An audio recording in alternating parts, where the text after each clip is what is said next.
G'day guys, back with the Outer Circle, and today, getting started in the Horus Heresy. A lot of people have asked me, what legion should I collect?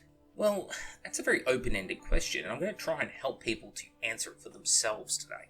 Because honestly, I can't tell you what to collect. I can tell you what maybe is stronger in gameplay terms, or what models I like more, but really, those are probably the wrong reasons for collecting an army. You should collect an army that you're interested in and that you actually want to paint and enjoy to paint. Those are probably the biggest things. And the majority of this video is going to cover the legions, but I also want to look at the other factions in Horus Heresy because perhaps, just perhaps, they might suit people more than some of the legions do. And they might find that, hey, maybe I actually want to play something like Mechanicum or Solar Auxilia. So look at it as we get to it. But first things first, First Legion, the Dark Angels. So essentially you have knights in space. You've taken the concept of a space marine, and then you give him the honour, the integrity, the ritual of a knight. The Legion rules, not the strongest, but they have very sort of unique aspects to them with the way that they have the wing system.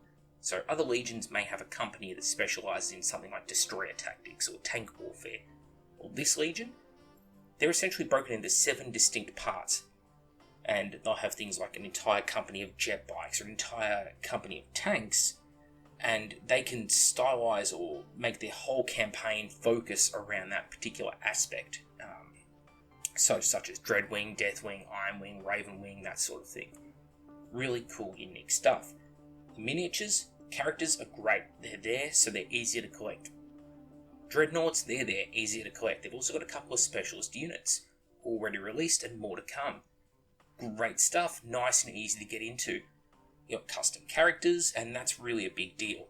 Because when we look at the next legion, the Emperor's Children, the third legion, they don't really have that. The only character they've got is Eidorn, who's a beautiful special character, but it's going to get old fast using the same model for everything. So they only have one character, which is a bit of a detriment, but they do have their Primarch, which is nice. They also have a Contemptor, and it's quite a nice Contemptor, I think. Now this legion focused around perfection at the expense of all else, and they really took it to extremes.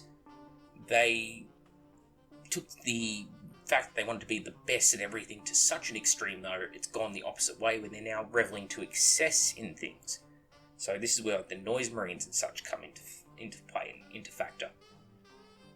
They've also got a nice set of decal sheets, but most legions do now, so that's great, that helps out with painting. The purple is a more difficult scheme to paint, and there is a lot of white and gold and things like that go along with it. So if you are looking for something that's really easy to paint, perhaps not the Emperor's Children. Alright, let's go for some more traders now. We'll keep it in order. The 4th Legion, the Iron Warriors. So the Iron Warriors. No special characters released as such. That makes things a little bit more difficult. They've only got one of their unique Legion units, the Tyrant Siege Terminators. They also have their Primarch, and they've got the Iron Circle Domitar Ferrum, which is the lovely guy in the top centre there who is essentially a bodyguard for characters. So the Iron Warrior is one of those armies that look like they're really, really easy to paint on the surface because, they're silver. Yeah, it's actually a little bit harder than that because to do anything with it that's interesting, you kind of need to be able to paint straight lines because hazard stripes are huge with this army. You do get a couple on the transfer sheet, but those kind of transfers don't apply well over darker surfaces. It will actually turn the yellow green by tinting it from underneath, so something to keep in mind. But overall, yes, pretty easy legion to paint. Paint them silver, try and mix up the tones though, don't just flat spray them silver.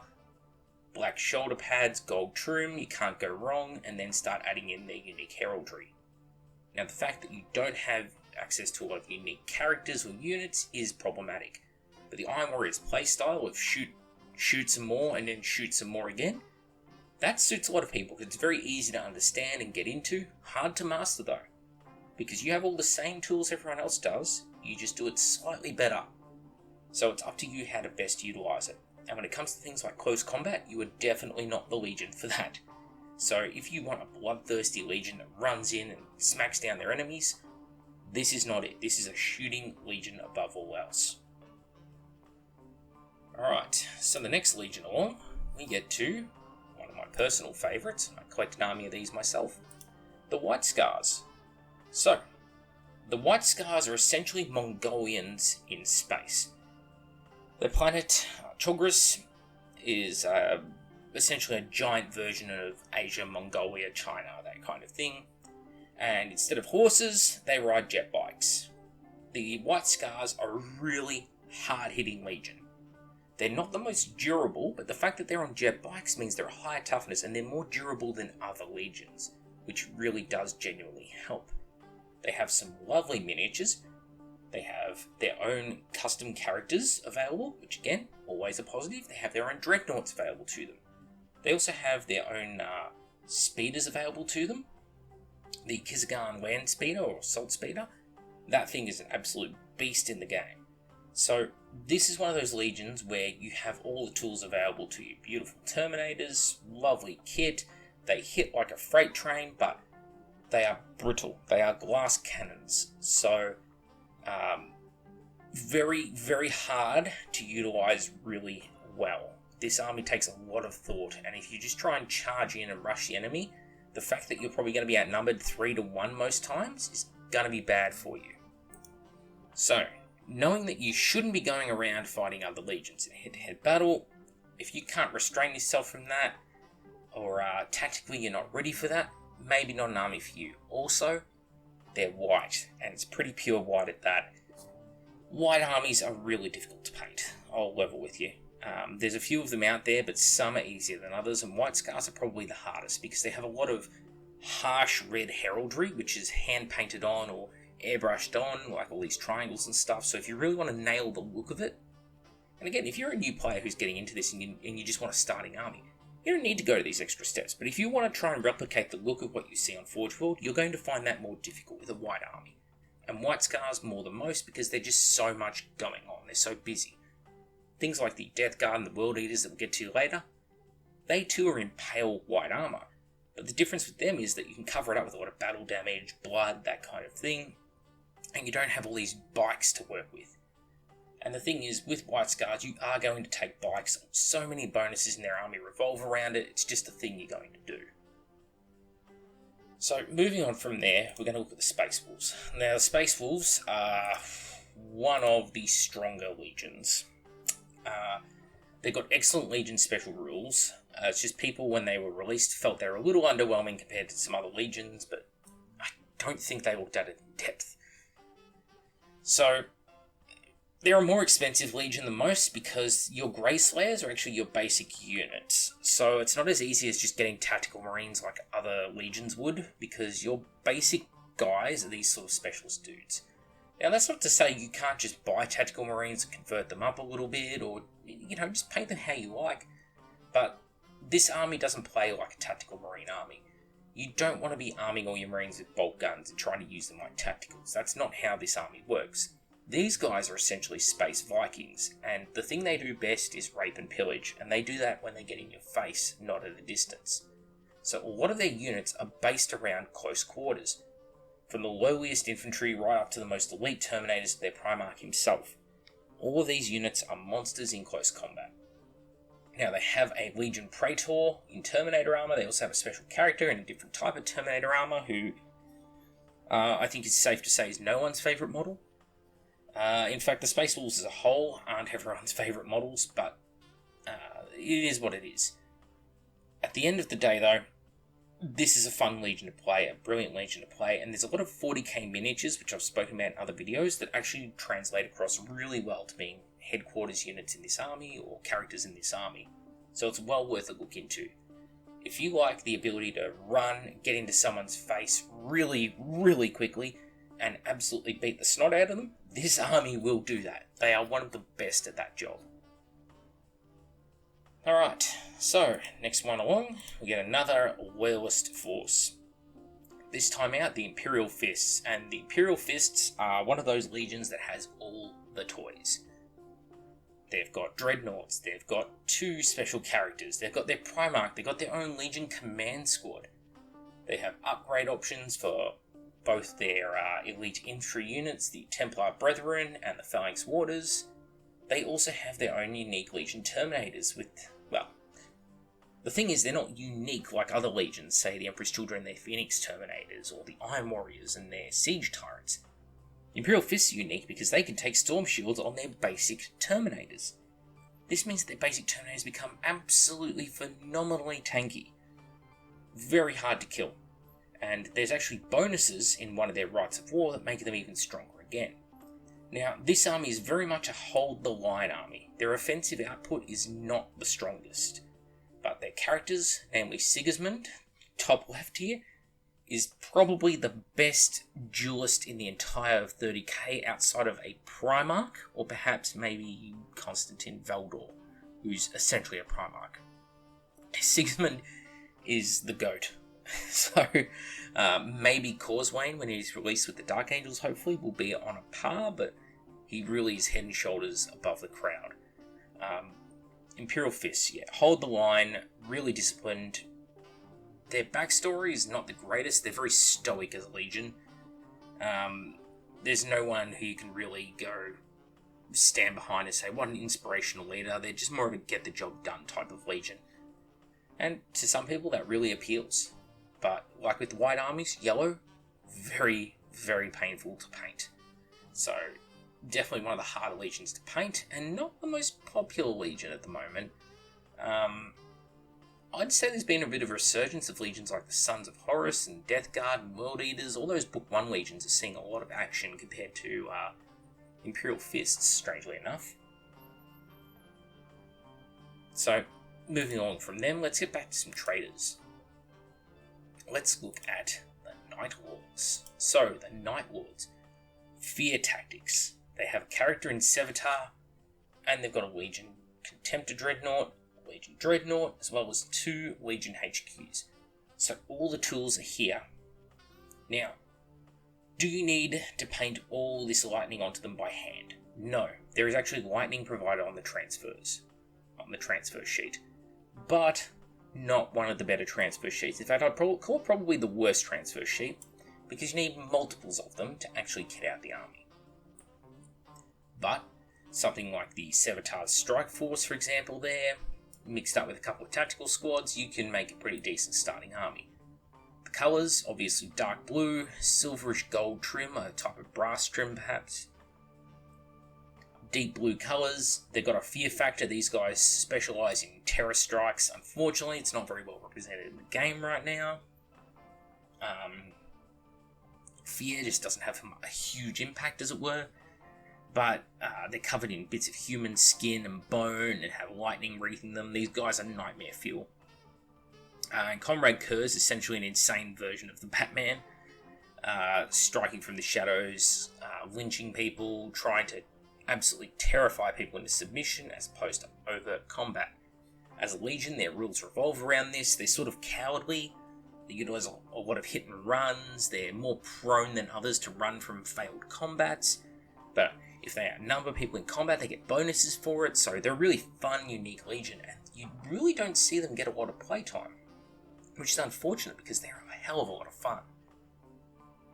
So, back to the Loyalists. Blood Angels. Blood Angels are one of the most popular legions, and they have all the toys. They've got all 3 of their specialist units. They've got Dawnbreakers, Angels Tears, Crimson Paladins. They've got Reldoran, the special character. They have a character in Terminator armor. They have a character in Power armor. They've got a Flying Dreadnought. They've got a Leviathan Dreadnought, a normal Contemptor Dreadnought. They've got a Prime. They've got everything. And a lovely decal sheet as well, upgrades, assault cannons, doors, shoulders, helmets, everything. This Legion is beloved. The only thing they don't have is the one special Snowflake character Forge World came up with. But what are Blood Angels? Well, they're a dichotomy. They're a mixture of Vlad the Impaler, when they're at their worst, but when they're at their best, they're sort of like stylized Greek culture, like Hellenistic, Alexander the Great, the sort of loftier than thou, very stylized armor. They're sort of angelic, as you can tell from looking at their Primarch, the peak of perfection, as it were. They're the kind of Legion that everyone else wants to be, wants to look like, but deep down they have this dark secret that they are really like Vlad the Impaler, and they will drink the blood of their enemies, go into berserk furies. They really specialise in assaults and jump assaults, and they get there fast, and they strike incredibly hard. So, if that sounds like a Legion for you, definitely look into it. And probably one of, if not the easiest Legion to paint. Red armour, black shoulder pads, gold trim. That's all there is to it. Doesn't get much easier than that. Alright, next one along, we go to another Loyalist Legion. And this time out, it's the Iron Hands. Now, the Iron Hands are not a popular Legion. This surprises me because having played them on their own and as part of my allied forces in the past, these guys are insanely good. The Iron Hands are tough, but where the Imperial Fists do it through saving better, that kind of thing, these guys just outright make the weapons that the enemies are shooting at them weaker. They are tanky as it gets. So you have the Gorgons, their own unique Terminator cadre. These guys are hard to put down. Don't see a huge amount of gameplay, but I really think they're good. Medusan Immortals, a unique sort of breach unit. Again, really hard to put down.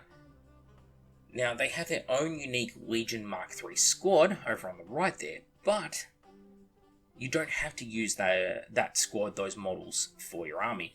Instead, what you can do is use normal Legion Mark III Marines. Maybe sprinkle these models in as the sergeants in those squads.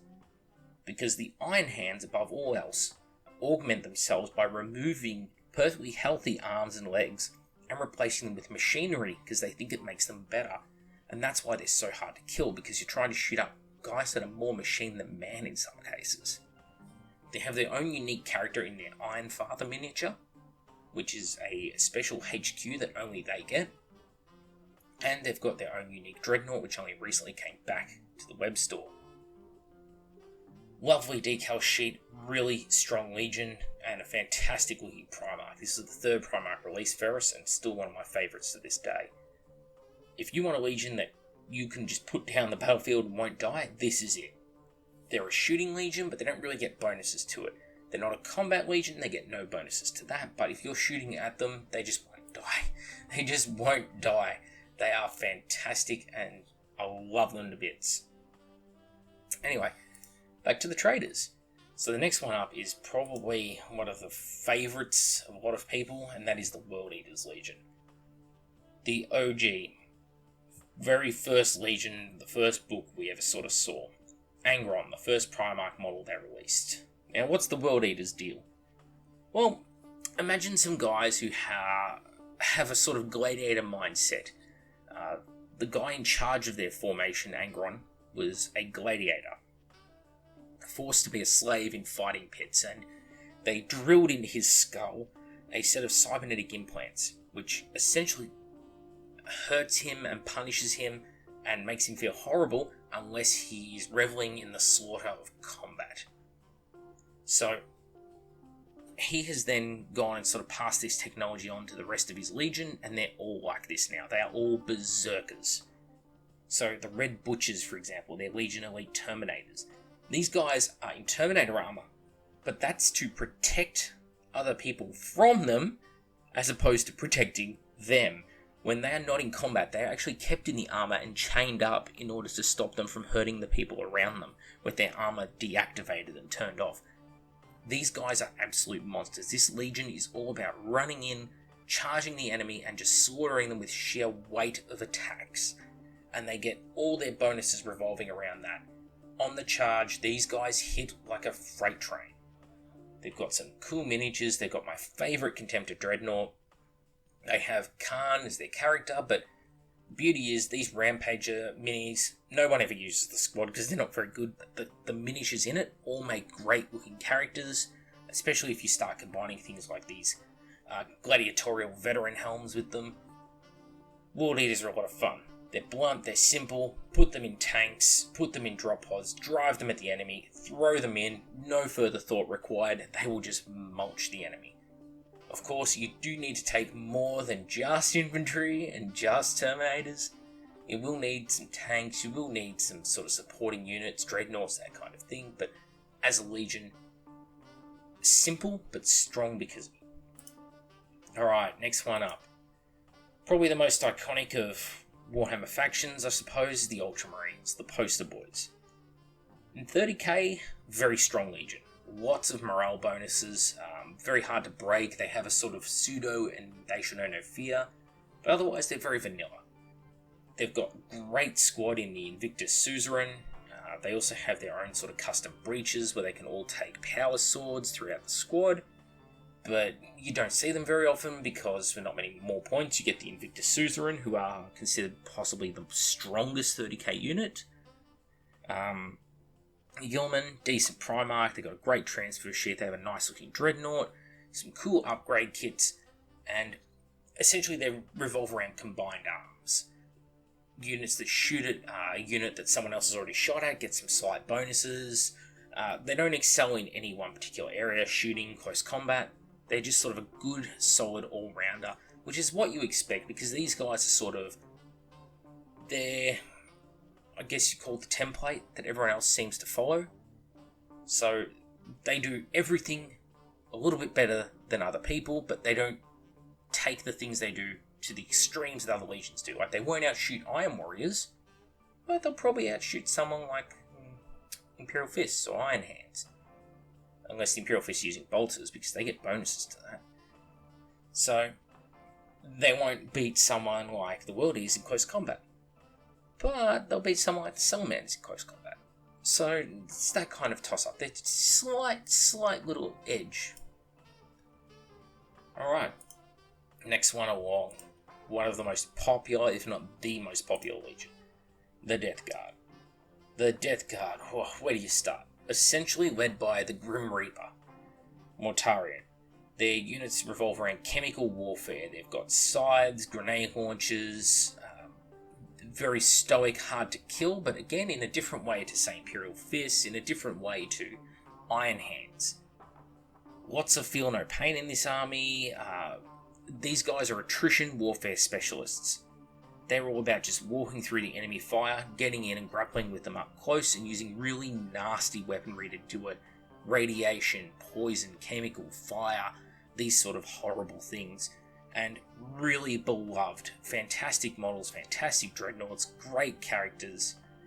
Probably the most popular Legion. I've seen the most Death Guard out of all Legions I've ever seen played in the game.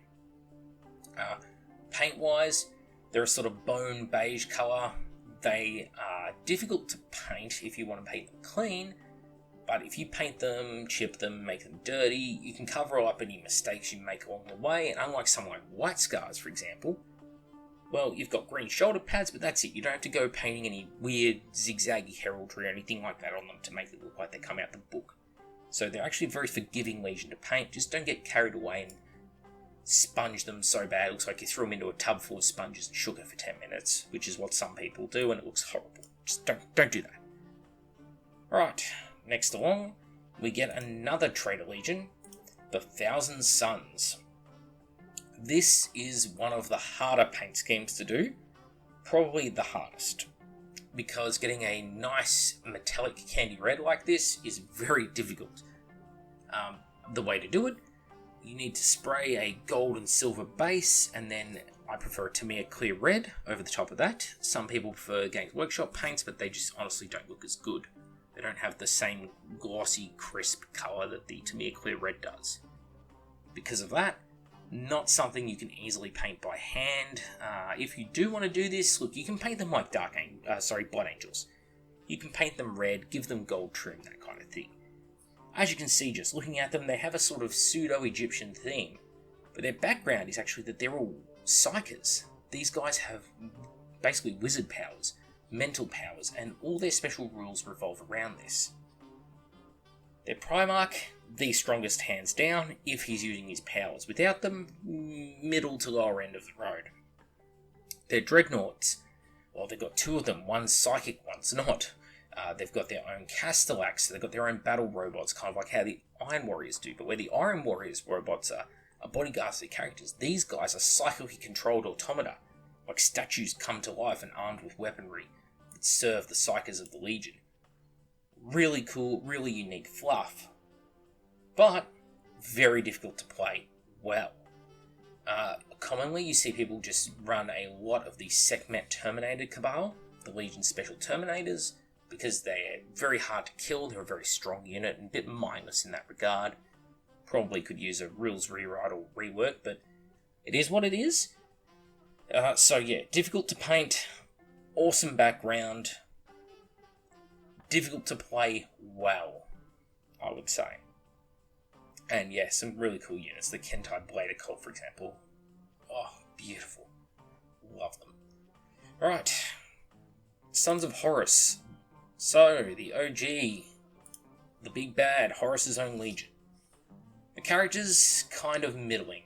Abaddon and Woken, both rules-wise, aren't as good as stuff that's come later. Same with Malagos and the Legion Command Squad. The Reavers, overpriced in points. The Justinian, overpriced in points. What do they bring to the table? Well, they're actually a really strong Legion. They combine sort of aspects of several legions together. So, in close combat, they hit kind of like the Night Lords. When they're shooting at close range, they shoot kind of like the Imperial Fists. When they're actually failing in close combat, their morale gets a little bit better. Well, not better, but is not adversely affected. There's a lot of stubborn and bonuses you can get in this army. The Sons of Horus are simple. They're a close range army, but they don't rely on combat to get the job done. They have a lot of bonuses to their close range shooting, but they definitely excel in close combat. So it's up to you how to best utilise them, but they are difficult to do so. Now, if you're painting a veteran elite force, you get to use the sort of black armour across the army. Black, it's an easy colour to paint, misleadingly though, because to paint black well, you need to use other tones to it. But black armour, very easy. The green armour though, it's hard to get a nice Sons of Horus green. It's not like you can buy a can off the shelf that'll get you the perfect colour, so not the easiest to paint, but as a Legion, they're very balanced to play and very user-friendly. Hard to perfect, though.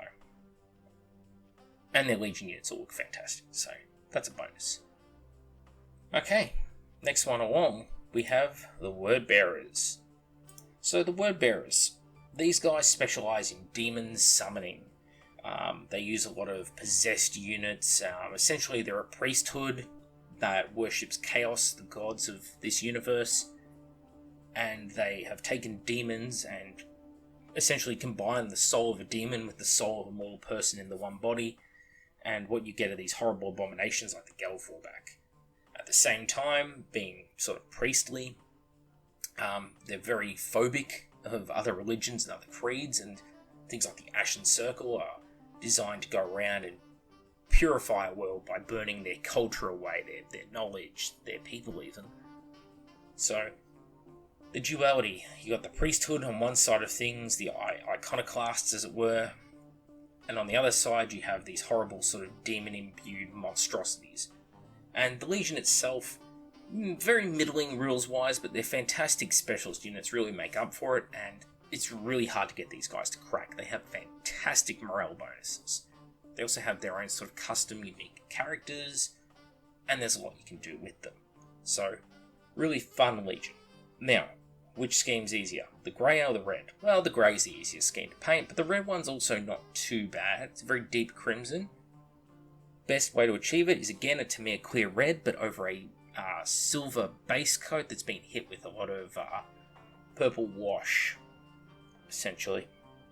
So to do it 2 Forge World scheme, very difficult. But you get away with really dark red. So, yeah, I like them. Alright, back to the Loyalists now. The Salamanders, the Slammanders. So this Legion specialises in, well, fire. As you can see, it's in their heraldry, their iconography. Their specialist Terminators, multiple wounds, storm shields, incredibly hard to kill, very, very pricey points. The Pyroclasts, very versatile unit, expensive in points though for what they do. But they look $1 million, and it comes down to, do you want to paint green and fire on everything, I guess, in that regard? The units look nice. Rules-wise, yeah, heaps of bonuses for fire and flame weapons, and also some bonuses against being struck by fire and flame weapons. So where the Death Guard exists to use chemical weapons on people, these guys use more conventional fire. And the two are sort of ideologically opposed, and believe it or not, despite their sort of black skin, glowing red eyes look, they're actually the nicest of legions. Probably the best to be around if you're an everyday person. These guys will go out of their way to protect normal people, keep them alive.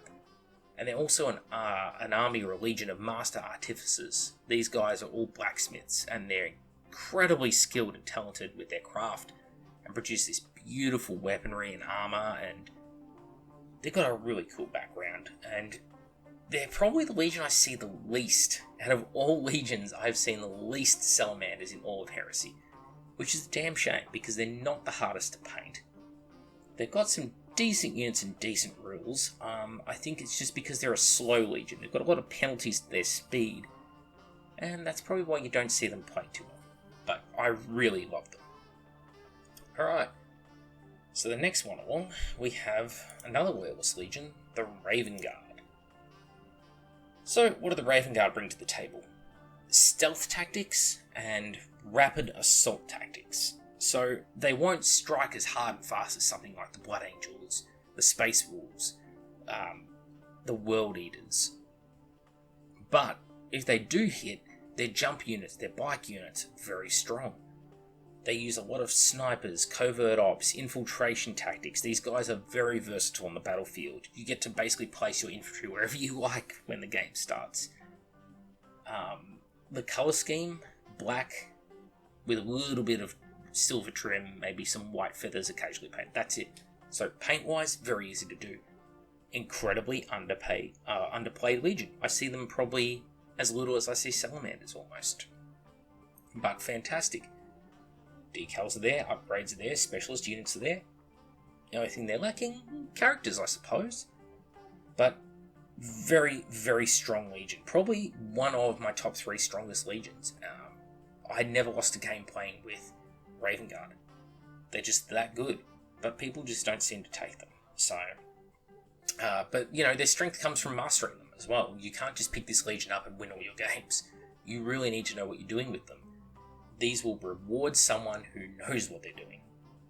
And their background is essentially a mixture of people who survived being imprisoned on a world for their whole lives and have struggled through that adversity, and now they use those sort of hit and run guerrilla tactics they developed in prison against their enemies, combined with sort of some bloodlust that's actually lingering in their blood, kind of like Blood Angels, but not to the same extreme. They grow completely pale white, ghostly white skin over time, and their eyes turn completely black like sharks. Like carcharodons, one might even say. Last of the legions, the Alpha Legion. So, the Alpha Legion are essentially covert ops. So where the Raven Guard use infiltration tactics, the Alpha Legion are using a range of different tactics, like planted spies, suicide pills on people. These guys are kind of like mixing special forces troops with like KGB operatives or something. Very elite legion, and they have this special set of rules that allows you, called mutable tactics, that allows you to do a whole range of things when you start the game. You might be better at killing tanks, you might be better at killing infantry, you might just infiltrate the whole army and deploy your units where you want. There's a lot of really fun stuff you can do with the Alpha Legion. Paint scheme though, well, you've got this sort of jade blue colour on these Terminators, but if you look on the characters, it's actually a Tamir clear blue and clear green sprayed over silver, which, like the Thousand Suns, is a more difficult scheme to do. But that said, you can just paint them blue. You don't have to force yourself down that road. But there are some great metallic blue spray paints out there, some anodized sort of colours you can use. They are not a hard legion to paint in reality, as long as you have the right tools and the right know-how. Plus, beautiful dreadnought, beautiful models, can't go wrong. Alright, so that gets us to the end of the actual Legiones Astartes legions, but there's 2 other forces I'd like to talk about. and that is the Shattered Legions, which essentially is you can take a bit of all these different forces and combine at least 3 of them into one army. That's pretty cool. It's pretty broken though. Has a lot of things that sort of need FAQing, tweaking, changing. It removes a lot of the restrictions on things you can't take for legions. And yeah, it allows you to have a lot of fun, but sometimes it's better to ally your forces together. The other option is, it's a different one. It's called the Black Shields, and they use a lot of the same units as the Legions, but none of these are unique units that the Legions do. So, the Black Shields sort of deal is that they were part of the Legions, they're now broken off and they've become their own thing under their own hierarchy, and nobody's their master. They're out for themselves, like a free company, as it were, mercenaries of some kind. The Black Shields can be a lot of fun, very underseen though, because I think it's a hard one for people to get behind and get committed to. I myself am starting a Black Shield force for my next 30k project. The idea behind them is, of course, you've got to come with your own background.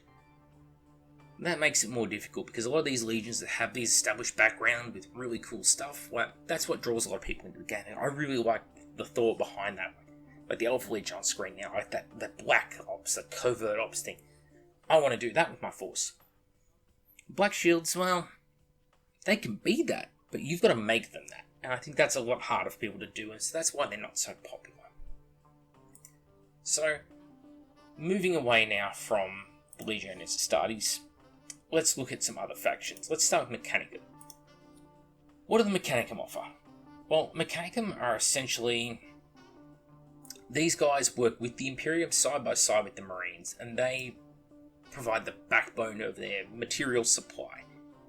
The ammunition, the armour, the weaponry, the war gear all comes from Mechanicum. Mechanicum themselves, though, have their own armies to protect their worlds where they forge all this equipment. So what you get is you get robots. If Marines are the peak of what you can do with a physical human being by genetically modifying them and crafting them and rebuilding them, well, then obviously you can't better that with a living creature, or a normally living creature. So what they do is they take the brain of a person, like Robocop almost, stick that brain inside a robotic body, and you get the Domitar, you get the Thalax, the Ursarax, the Vorax, the Castellax, these crazy, giant, evil robots. Well, not evil, menacing is probably a better word. Mechanicum can be tough as nails, and they have a whole host of really bizarre weaponry. They move ridiculously fast on some units, ponderously slow on others. They're as versatile as the Legionnaires Astartes are, and in fact there's 3 different types of Mechanicum. Your Auto-Reductor, your Tagmata, and your Cybernetica. Tagmata is sort of the well-rounded picture, where you take a bit of everything. The Cybernetica, of course, focuses all around the robots. How many walkie boys, big, smashing, hulking walking boys can you get? Your Castellax, your Vorax, your Domitar. And of course, the last of the Mechanicum factions is all about tanks and heavy units. And they're all about siege warfare and destruction, just utter destruction of their enemies. So, if you're into something different to the Legionnaires Astartes, like these are a real firepower heavy faction, maybe look into the Mechanicum. You'll find that they're not a huge model count unless you go sort of for a lot of Secutari, Paltus, Hoplites, and Tech Thralls and such, like these guys down here. Other than that, you won't need that many guys. Like a decent 2,000 to 3,000 point army, you probably only have something like 18 Thalax at most, half a dozen Castellax, a couple of other units, and that'll really be it. So low model count, very elite army, very different to Mechanicum in 40k, where, you know, you've got a lot of like boys wearing robes. Not really a thing here. Here it's all about the robots and the cool tanks, let's face it. Another one you've got, if you stray away from Mechanicum, but similar lines, you have the Questorus Knights, which of course is just a whole army of knights. If someone's prepared to play against knights, then they're going to roll over them. If someone's not prepared to play against knights, the knights are going to roll all over them. And your enjoyment of the game is probably going to be based on which of these sides of the coin you're on. I generally find that not many people play knights as a whole army, and not many people like playing with them or against them as a whole force. So they make a great centerpiece model, or a couple of models, two of them perhaps attached to another army, but as a faction playing on their own, not well liked, we'll say. Of course, the next step up from Knights is going to the Titan Legions, and, expensive, huge. You're not going to see it in low points games, because there's a real restriction on these things. You're not going to be seeing them below 4,000 points. That's not a starting army. That's not where you start in this game, so let's just pretend they don't exist. You've also got, in the armies, the Imperium, Legio Custode. So they're in their own combined faction with the Sisters of Silence and Talons of the Emperor, but essentially the Legio Custode are the guardians of the Emperor himself. Everything that's great about a Space Marine, dial that up to 11. If you thought, like I said earlier, that Space Marine's the peak of what you could do with a living human being, well, this is actually the peak. This is that next level. Everything is crazy strong. The best weaponry, the best war gear, the best rules. Downside is, you're going to struggle to have more than 15 to 20 models on the table. If you fork out to get transports so you can get them where you need them quickly, then you're going to have even less models on the table. They pay a lot of points for their units, and rightfully so, because they are incredibly strong and nigh impossible to slaughter, to kill as a faction. I have struggled against Custodes in every game I've ever played against them. It's only been through sheer dumb luck that I've won my games. Or bad luck on behalf of the other player more than anything. So, lovely decals, beautiful looking army. Again, not crazy difficult to paint. Gold armour, a little bit of red trim. Mechanicum, which I didn't mention the painting by the way, very easy because you paint it however you like. So, stepping away from the Legio Custode, you have Sisters of Silence. Not many models released so far, mostly just the Bolter, Sword, and Flamer girls over at Games Workshop exist. They get the Red October, which is standing by, as their transport option.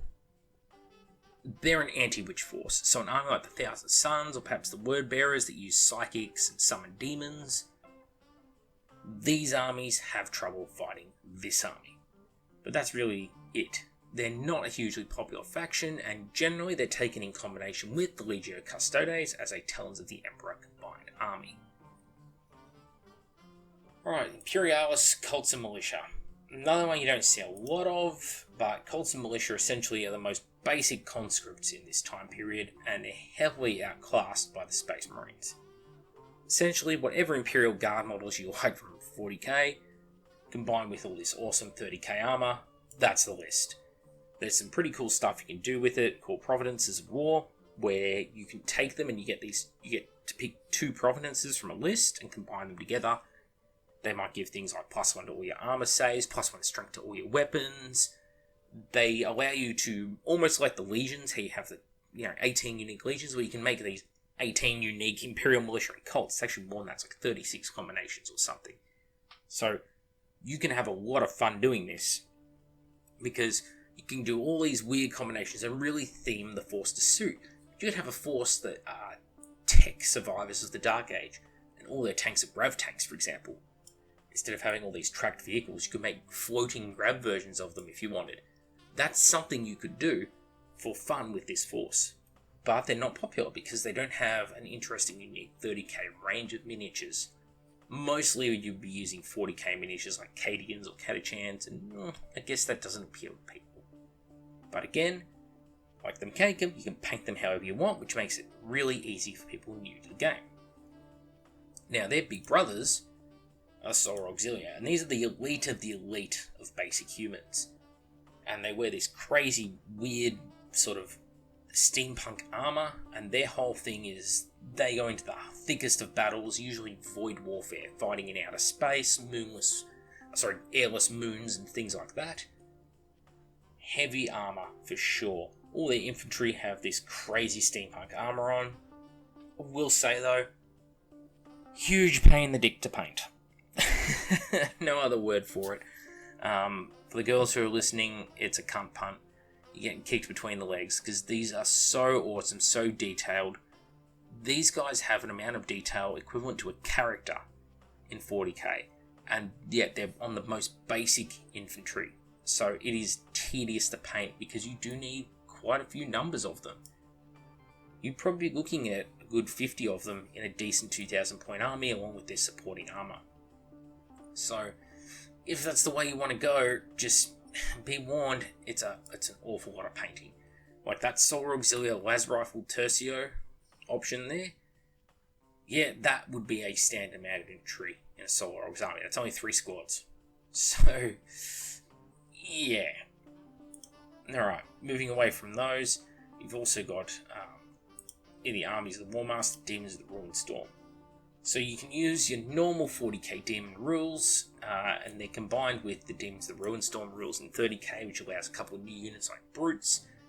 You're not aligned with any one god, like Khorne, Tzeentch, Nurgle, that kind of thing. But instead what you have is you have a pseudo version of that god, where it's like the theme of the army is oriented in that direction. You get bonuses for doing so. So very unique, huge range of miniatures and what you can do with them. The look of the army is less like 40k's demons, as you can see from looking at the demon brutes here. That's the sort of look of the army. There's a sort of combination of aspects of the different chaos gods. It's more of a chaos undivided force. So really fun, characterful army. Not super common yet, but starting to become very popular and can be very strong. Like with knights, it goes one of either way. If the opponent knows what they're doing and they're ready for you, you're going to lose. But if your opponent doesn't know how demons work and they're not ready for you, you're going to have a fucking blast for the first few turns of the game as you just rail through their army. That said, of course, they do have their weaknesses. They start out really strong in the game. They get bonuses to their starting strength, toughness, and attacks and all that. And then it slowly, as the game goes on, they start losing points of value until by the end of the game, the big, strong, tough monster creatures gone from being like toughness 8 down to like toughness 5 or toughness 4. So they're nowhere near as threatening and imposing in turn 7 as turn 1. That's the trade-off. So, you know, if you can put up with an army that's going to decline in power as the game goes on, as well as taking casualties and wounds, if that's something you can bear and you want to paint the dozens and dozens of demon minions you need to, go for it. This is the army for you. Otherwise, maybe avoid. Anyway, I hope this is helpful to people. I know it's a bit of a longer episode than most, but this is my current view of the different factions and what is cool about them, unique about them, why I get into them, what's worth painting, that kind of thing. Hopefully you found this informative. If you're starting 30k, maybe show this to someone who's curious about 30k and it's like, oh, it's a marine-only game. It's not. I spent the last 15 minutes of this 50-minute video just talking about non-marine factions. And even then, I didn't give them anywhere near the amount of attention I could have. Which is why they got their own independent getting started Horus Heresy videos. Funny that. Anyway, it's not a marine-only game, and there's a lot of stuff that is various and different between the legions themselves. Make it the Outer Circle. Thank you all for watching this episode. Thoughts and feedback below, and I'll see you all next time.